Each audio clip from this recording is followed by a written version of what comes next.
Shalom teman-teman semuanya. Hari ini kita membahas firman Tuhan dari Yohanes 8 yang pasti akan berkati kita. Tapi sebelumnya aku pengen ajak kita untuk berdoa sama-sama. Dan aku pengen teman-teman dalam hati sungguh-sungguh berdoa. Minta hikmat itu dari Roh Kudus. Karena Roh Kudus akan menyediakan untuk orang-orang yang rindu akan pengertian firman itu. Let's pray together. Tuhan Yesus, aku bersyukur untuk hari ini. Bersyukur untuk kesempatan kami bisa memiliki waktu untuk mendengar firman Tuhan. Bantu kami untuk sungguh-sungguh paham, mengerti, dan mampukan kami untuk nantinya bisa mengaplikasikannya. Kami mau sungguh-sungguh dengar-dengaran isi hati Tuhan, dan kami berdoa Roh Kudus sungguh Engkau yang transformasi hidup kami hari ini. Di dalam nama Tuhan Yesus, semua yang percaya kita sama-sama katakan, amin. Nah teman-teman, hari ini kita membahas kisah yang sangat menarik di Yohanes 8, salah satu kisah favorit aku. Di mana dikatakan bahwa orang-orang Farisi ini mereka bawa kepada Tuhan Yesus seorang wanita yang ketahuan berzina. Dan mereka bilang kepada Yesus, Yesus, apa yang harus kami lakukan kepada wanita ini? Dia udah ketahuan berzina. Menurut hukum Musa, seharusnya kami lempari wanita semacam ini dengan batu.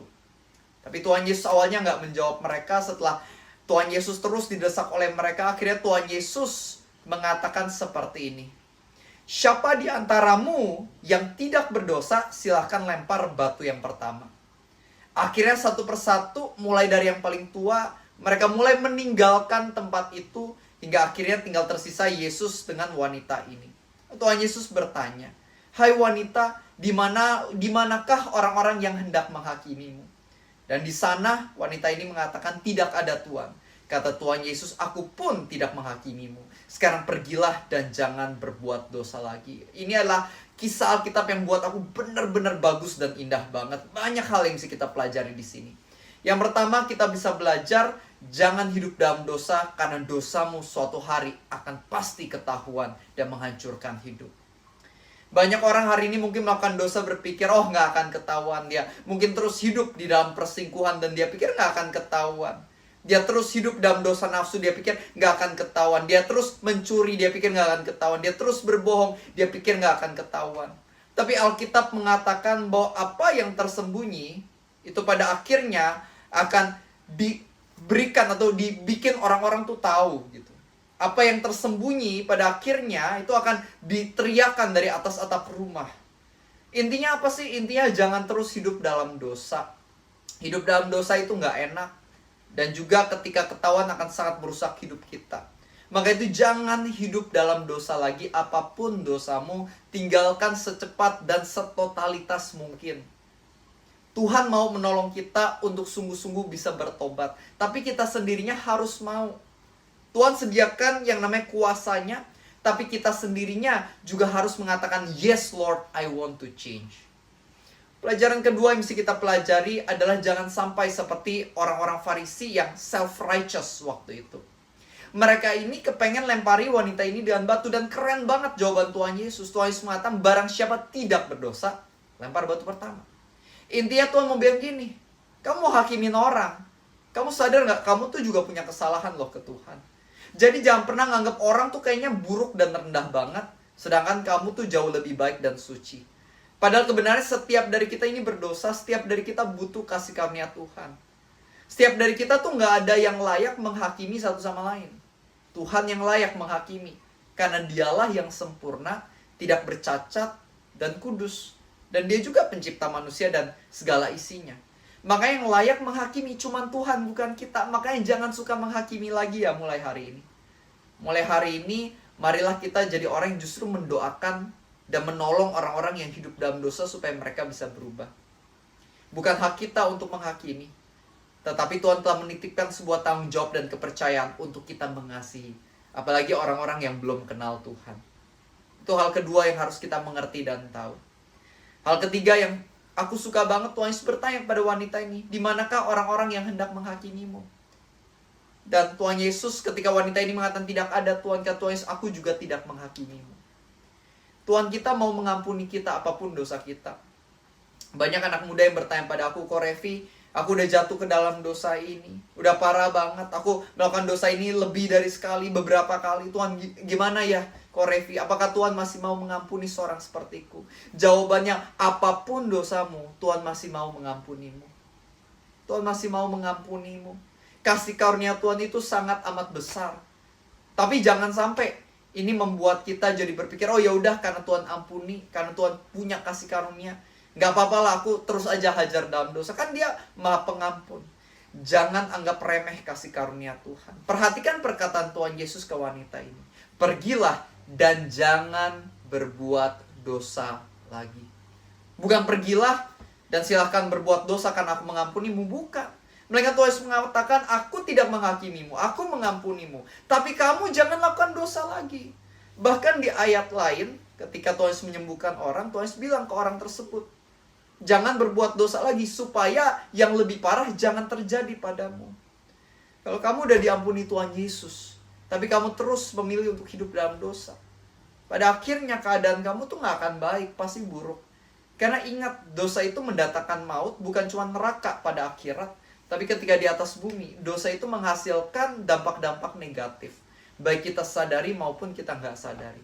Maka itu jangan mau bermain dengan yang namanya dosa. Tinggalkan setotalitas mungkin. Dan aku pengen ngetim pada setiap dari kita, great reminder for all of us termasuk aku. Jangan sampai kita mendeskripsikan ini sebagai dosa besar, sedangkan yang lain dosa kecil. Kalau kita anggap ini dosa besar, dosa kecil, pada akhirnya apa? Yang kita anggap dosa besar itu yang kita tinggalkan, atau kita berusaha untuk tidak lakukan. Tapi dosa kecilnya bakal jalan terus, karena kita anggapnya kecil. Hari ini ingat bahwa gak ada dosa besar, gak ada dosa kecil. Semua dosa adalah dosa yang menyakiti hati Tuhan. Setiap dosa bisa membawa kamu masuk ke dalam neraka. Setiap dosa itu membuat Tuhan Yesus harus mencurahkan darahnya untuk menebus dosa-dosa kita itu. Maka itu jangan anggap remeh yang namanya dosa. Apapun dosa-dosa yang kamu tahu ada dalam hidupmu atau yang terus menggoda kamu, sungguh-sungguh tinggalkan.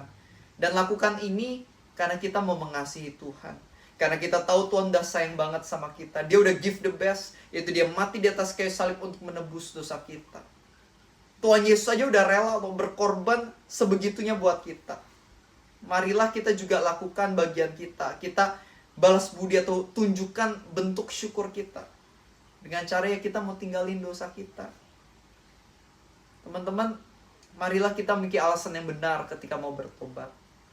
Kita mau bertobat bukan sekedar karena pengen dipandang baik oleh masyarakat. Bukan sekedar supaya hidup kita bisa lebih enak, lebih baik, lebih nyaman. Tapi marilah kita lakukan itu karena kita sayang Tuhan. Kita gak mau nyakitin hati Roh Kudus lagi. Teman-teman, sungguh pandang Tuhan sebagai sahabatmu. Sahabat yang beneran baik sama kamu. Ketika kamu gak mau sakitin hati Tuhan lagi, di situ pertobatan sejati mulai terjadi, teman-teman. Dan teman-teman, kalau kita lihat tradisi wanita ini yang diampuni Tuhan, dia menjadi seorang yang sungguh-sungguh melayani Tuhan. Nah, aku harap begitu pula dengan kita. Kita udah diampuni Tuhan.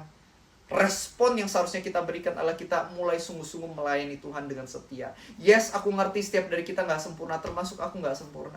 Tapi marilah kita menjadi orang yang benar-benar mau berjuang, berusaha, berupaya sungguh-sungguh untuk melayani Tuhan dengan cara melayani sesama dengan semaksimal mungkin yang kita bisa. Roh Kudus akan terus tuntun dan ajar kita. Tapi marilah kita juga memiliki kerinduannya. Karena yang paling Tuhan cari dari hidup kita adalah hati kita. Hati yang sungguh-sungguh mau mengasihi Dia. Dan mengatakan, yes Jesus, I'm so grateful for you. And I want to start to follow you. Teman-teman, kalau misalnya kita lihat dalam Alkitab, kita bisa ngelihat bagaimana kita punya pilihan. Menjadi seperti si wanita ini yang akhirnya merasakan pengampunan Tuhan dan bertobat. Itu menjadi orang-orang Farisi yang sampai akhirnya mereka malah tetap aja menyimpan kebencian kepada Yesus dan menolak Yesus Kristus. Padahal Tuhan Yesus menyediakan pengampunan bukan cuma untuk si wanita berdosa ini loh, melainkan juga kepada para Farisi yang waktu itu menghakimi. Semua orang berdosa, semua orang ditawarkan pengampunan, tapi ternyata nggak semua orang mau menerima apa yang ditawarkan Tuhan. How about you? Bagaimana dengan kamu? Dan ketahuilah orang yang sungguh-sungguh menerima pengampunan dari Tuhan dan percaya sama Tuhan Yesus sebagai Tuhan dan Juru Selamat, pasti ada bukti nyatanya, yaitu perubahan hidup. Bagaimana dengan hidupmu sama ini? Apakah sungguh-sungguh berubah? Atau kamu terus memilih untuk tinggal di dalam kejahatan? mulai hari ini, it's never too late. Nggak terlambat untuk kita mulai hari ini sungguh-sungguh berubah ikut Tuhan. Petrus waktu itu nyangkal Tuhan Yesus 3 kali. Tentu ini adalah dosa, ini adalah pengkhianatan. Tentu ini nyakitin hati Tuhan. Tapi Tuhan Yesus datang mengampuni dia. Ketika Petrus sungguh-sungguh menghargai pengampunan dari Yesus dalam waktu yang relatif cukup singkat. Nggak nyampe 1 tahun, nggak nyampe setengah tahun. Hanya hitungan berapa hari, sekitar 1 bulan. Petrus dia menjadi seorang penginjil, pengkhotbah yang menyebabkan 3.000 orang bertobat dan ikut Tuhan Yesus. So, teman-teman, it's never too late. Kamu mungkin baru aja melakukan kesalahan dalam hidupmu, tapi kalau hari ini kamu mau kembali kepada Tuhan, ketahuilah Tuhan masih bisa pakai kamu dengan luar biasa. Teman-teman, kasih karunia Tuhan, His grace is sufficient for you. For His strength, it made perfect in weakness. Kasih karunia Tuhan cukup bagimu, dan justru dalam kelemahanmu lah kuasa Tuhan menjadi sempurna.